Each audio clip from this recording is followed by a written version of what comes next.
Hello, everyone. So, this has been a long time coming, but I finally was able to put together a review of Have a Nice Death. So, this is an early access game that you can find on Steam.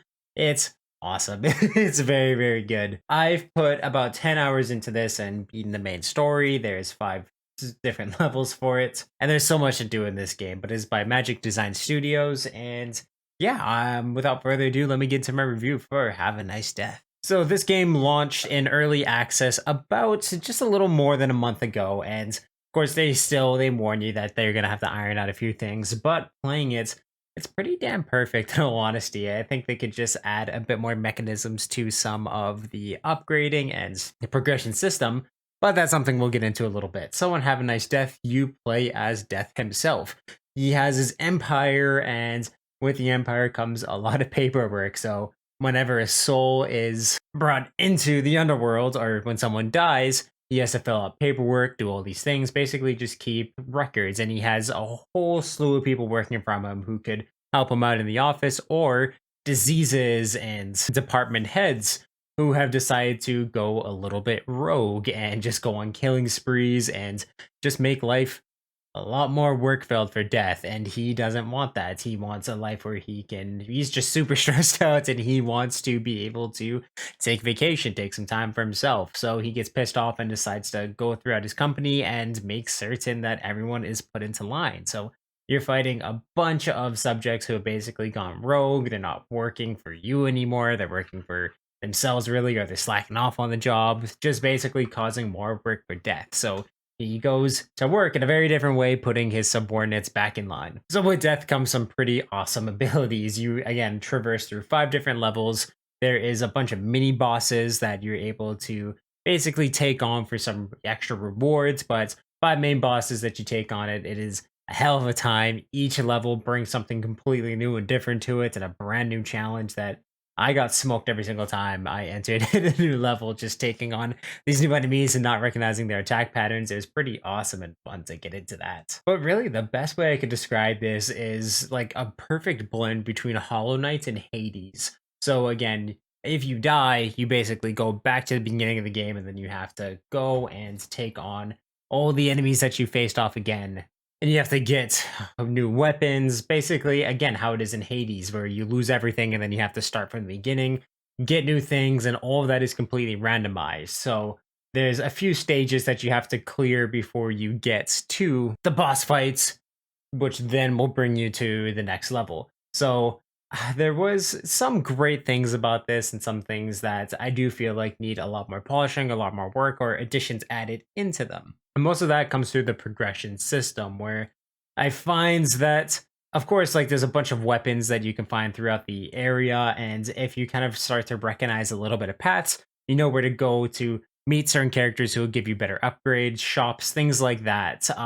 Do more damage, or basically have little perks that'll help just make the game a little easier for you in a certain aspects. But with some of these, you'll also get curses. So, say this weapon will do more damage, but this certain enemy type will spawn, instead of, say, one arrow that they shoot at you, they'll spawn three arrows, like little curses that'll also basically be in there. But you can buy curse rerolls, or basically cancel out curses if you're lucky enough to find them throughout your play. Like, again, this is really similar to Hades, how they set it up, but I never found it was quite on that level where you're able to upgrade in ways that really suit you. There's just so much of it is randomized, and you kind of have to settle for what's given to you a lot of the time.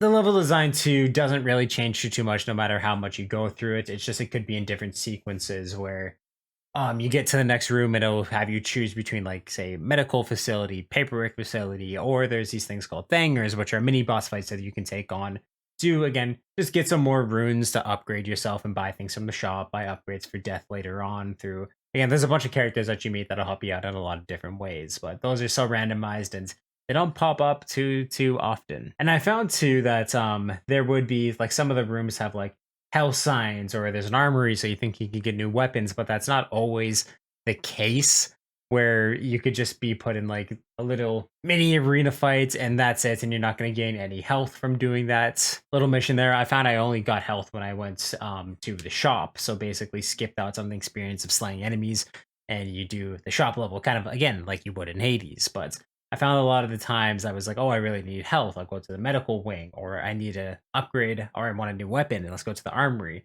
But there wouldn't be any of those upgrades in there. So I thought that was kind of weird how it's not like set in stone by going to these places, not getting the things that you want by going to the places that should have them. So I think that's something they should polish and kind of add in where the reward you get, even if they want to have it completely randomized, it's at least going to give you a health boost or do things like that. Because a lot of the times when I was really struggling for health, I wasn't getting it from going to the places I thought. I would have to go to the shop or just hold out and make certain I didn't die by the time I got to the final boss fights in order to get health after beating them and kind of progressing on to the next level. The way the healing in this works too, it's all right. You basically have three where your health bar is on the top left of the screen. You have three little dots, and as you take damage, you're able to use these orbs to refill back to a certain point. It's not like Hades or most other games where you take a potion and it'll fill your life bar up a little bit. It can only go up so much depending on how much damage you've taken. There are some more really rare health that will work in that way, where it'll fill up your health bar to basically full no matter where you are. But a lot of time, it all depends on how much damage you've taken and how much the game thinks you should be able to heal back. So again, that can get a little annoying, especially when you're starting to get swarmed by enemies or you're in more of the boss fights. It's just something that I wish I would have had a bit more of a helping hand going into, of course, when I was doing it. There are a lot of characters that you meet along the way too that won't be really clear in the ways that they help you, or like little items in Death's office that won't be too clear on how they're going to help you. But if you most of the story, of course, is told within its text logs that you can find in around the area and the conversation that you have with like the little NPCs that'll be running around. But of course, the overarching story is just basically putting your subordinates back in the line so you can have a bit of, or Death can have a bit of time for himself. But when it comes to playing as Death, the combat in this is super smooth. If you're used to playing a game like Hollow Knight, it's going to play just like that, where you can get your combos, and certain weapons, of course, that you get will have different combos that you can use. But yeah, there's just a lot of really, really good uses that you can have out of the combats, and especially when you can chain up your attacks and build up supers, it's really good to use those, especially in areas where you're about to get swarmed and you can attack in multiple different places with your scythe, or of course you have your power upgrades, which again can do so many different things. Some are basically area of effects that just shoot like a pulse or a force field around you that'll knock immediate enemies away from you. There's arrows or fireballs that you can throw at enemies. My favorite one was a weapon that's almost like a half screen clear, where it's just a big great sword that Death goes up and then goes down, and just again, if an enemy's below or over top of you, you'll hit them because of how big this great sword is. And I found I was able to have just a lot of success hitting enemies with that weapon, and it was just a lifesaver when I was going through it all. Again, once you start to play it and die a little more often, it's a lot easier to go through the levels because you know what to expect. And again, the levels don't really change all too much. It's going to be basically the same pattern that or I should say the same level design. Of course, there's the different patterns by if you're going to the health facility, the armory, things like that. But all those levels will stay the same, kind of no matter what you choose them in each 5 of the areas. So you play it enough, you've done each level multiple times. So I wish that there was a little more variety every single time you would go through them. But yeah, again, in all honesty, it's early access. There's still so much that they can add into it, and it's something that I still am having a lot of fun playing this game, and it feels so smooth. There hasn't ever really been a time where I thought it was bullshit the way that I got hit by an enemy. It was all very, very fair, and you got to learn how to basically dodge and warp out of areas before you get hit.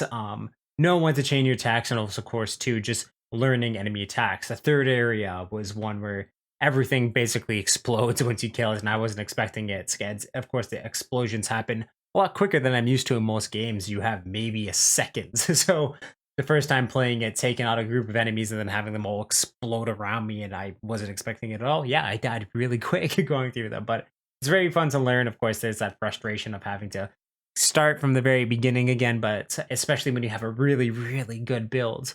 But it's all very, very fun to go back and do again and again and again and again. I never lost interest playing this game. It's very, very fun, and I highly recommend it. And especially too right now, where Canadian and Canadian money, the price tag is $17.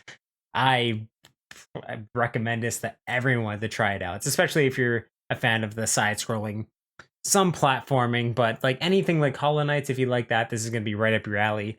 It's definitely a lot more linear than Hollow Knight was. Same thing with Hades, a lot more linear, the paths that you follow, but it's a lot of fun. The boss fights are very, very good, well designed. I just wish that there was more variety in the bosses you would fight, the mini bosses, the areas that you go through, but that's something they can easily add into this game on and on and on and on as they go through.